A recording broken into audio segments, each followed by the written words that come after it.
This attack has led Washington State Patrol to increase security around the state capitol in Olympia, although there haven't been any specific threats made.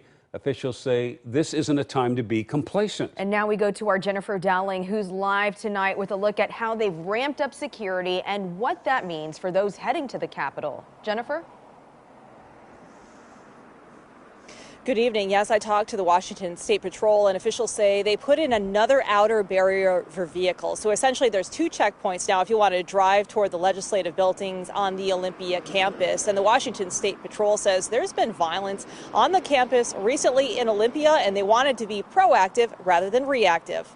As flags are lowered to half-staff to honor fallen U.S. Capitol Police Officer William Billy Evans, the Washington State Patrol has beefed up its security platform as well.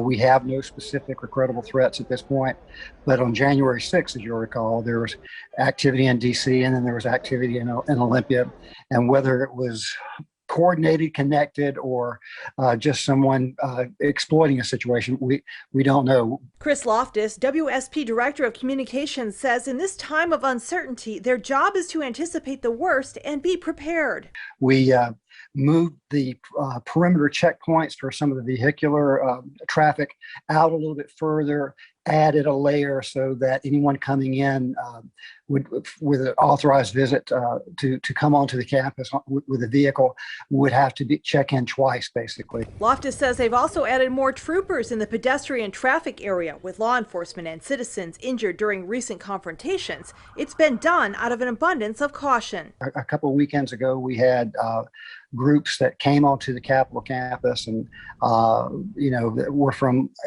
opposing sides of the political spectrum.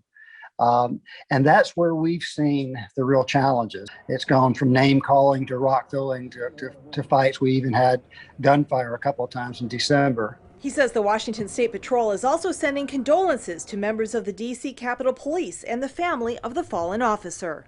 And since we have some of our troopers who are doing the exact same job today, just simply protecting the people, the place, and the processes of our government. And it may seem mundane, but it has real risk associated with it. And we're honored by his service and saddened by his sacrifice.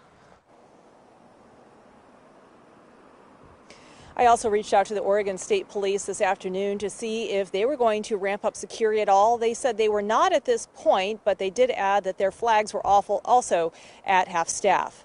Back to you.